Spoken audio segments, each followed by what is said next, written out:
জলপাইগুড়ি রানাঘাটে যেটা new multi super hospital, ডাক্তার, নার্স, সিস্টাররা এবং স্থানীয় যুবক যুবতীরা, স্থানীয় ক্লাব, আমাদের সকলে যেভাবে মানুষের পাশে দাঁড়িয়েছে, আমি আবার তাদের ধন্যবাদ জানাই। আমি হাসপাতাল থেকে ছুটে গিয়েছিলাম ময়নাগুড়ি, যেখানে বাড়িঘর তছনছ হয়ে গিয়েছিল, বার্নিশে। তার পরের দিন আমি আলিপুরদুয়ারেও গিয়েছিলাম, কুচবিহার আলিপুরদুয়ারের বর্ডার। আপনারা জানেন প্রশাসন ইতিমধ্যেই বলেছেন যেহেতু ইলেকশন চলছে, ইলেকশন না চললে আমার 1 সেকেন্ডের ব্যাপার ছিল। ইলেকশন চললে আমরা অনেক কিছু করতে পারি না, কারণ বিজেপি কমিশন বসে আছেন। আমরা লিখেছিলাম বারবার, যাদের বাড়ি ঘর ভেঙে গেছে 1,20,000 টাকা করে দেওয়া হোক, যাতে তাদের বাংলার বাড়ি তারা পায়।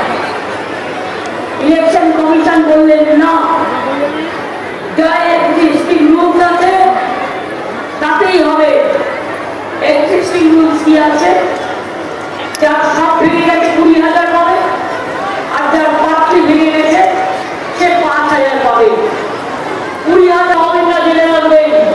যাদের বাড়ি সত্যি সবটা ভেঙেছে তারা বাংলার বাড়ির জন্য আপনারা টাকা পাবেন।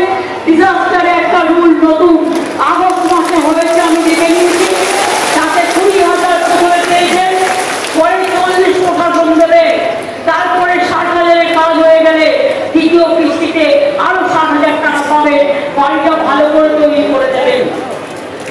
আর যাদের পাটতেই ভেঙেছে, যাদের 5,000 টাকা করে দিয়েছে, ইলেকশন কমিশনের নিয়ম অনুযায়ী আমি কথা দিচ্ছি 11 লক্ষ মানুষের আবাসন এই বছরই আমরা করবো। ডিসেম্বরের আগে টাকা রিলিজ করবো প্রথম কিস্তি, তার মধ্যে আপনাদের বাড়িগুলো পাবে। কারণ একটা বাড়ি মধ্যে দিয়ে বিদ্যুৎ চলে যাওয়া মানে ওটা পুরোটাই উঠে ফেলার মতো অবস্থা। সেন্ট্রাল গভর্নমেন্টে আপনারা বাবা নিজেকে ভোট দিচ্ছে, উত্তরবঙ্গের মানুষরা, জঙ্গলমহলের মানুষরা, পরে আমাদের ফলে বিজেপি টাকাগুলো বন্ধ করে দিচ্ছে। 100 দিনের কাজে টাকা দেয় নাই, 3 বছর 100 দিনের কাজে টাকা দেয়নি। আর বিজেপি নেতারা কেন ভোট দেবে? দিল্লিতে গিয়ে বলে না, এতগুলো এমপি গেছে, আপনারা চলছে না, যে বাংলায় টাকা দাও, বলছে বাংলাকে দেবেন না, 100 দিনের কাজে বন্ধ করে দাও, বাংলার ঘর দেবেন না, রাস্তা দেবেন না, সব বন্ধ করে দিন। আমি ওদের বলি ভোটের বয়সে আপনার অধিকার আছে, বিজেপিকে বন্ধ করে দিন, যাতে আগামী দিন ক্ষমতায় না আসতে পারে, আপনার অধিকার রাখতে না পারে।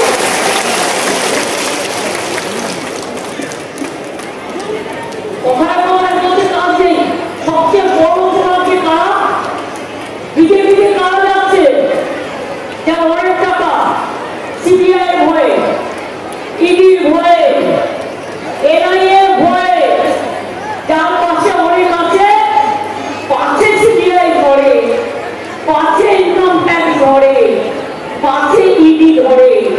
তাই বিজেপি সিবিআই ভাই ভাই, বিজেপি ইডি ভাই ভাই, বিজেপি ছাড়া ওদের কোনো গতি নাই। চোখ ডাকাতে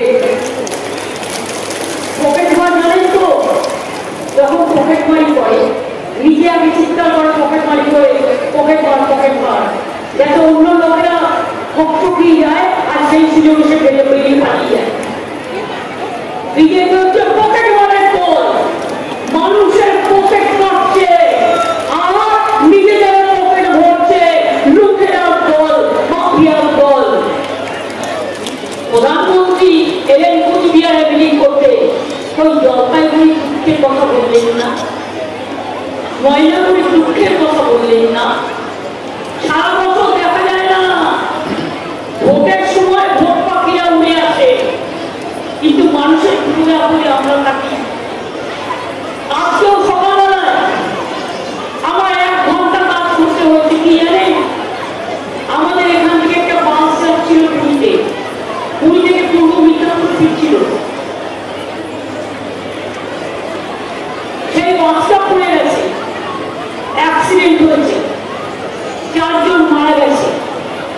এবং বেশ কয়েকজন অসুস্থ হাসপাতালে ভর্তি আছে। আমি তাদের সর্বরকম সহযোগিতা প্রশাসনকে দিয়ে করার ব্যবস্থা করে, তাদের নিয়ে আসার ব্যবস্থা করে, তাদের চিকিৎসার ব্যবস্থা করে, মৃতদেহগুলো নিয়ে আসার ব্যবস্থা করে আমি আমার ফায়ার মিনিস্টার সুজিত ঘোষকে পাঠিয়ে দিলাম সেখানে, যাতে সাথে করে ও সমস্ত মানুষের দুর্যোগপূর্ণ মানুষগুলোর পাশে গিয়ে দাঁড়ায়। একটা অ্যাক্সিডেন্ট হলে পর্যন্ত আমরা সঙ্গে সঙ্গে ব্যবস্থা নিই। আর বিজেপির সরকার কিসের জন্য দরকার? 100 দিনের কাজের টাকা দেয়নি 3 বছর, বলে দুর্নীতি হয়েছে। আমি তো বলছি প্রমাণ দাও। 350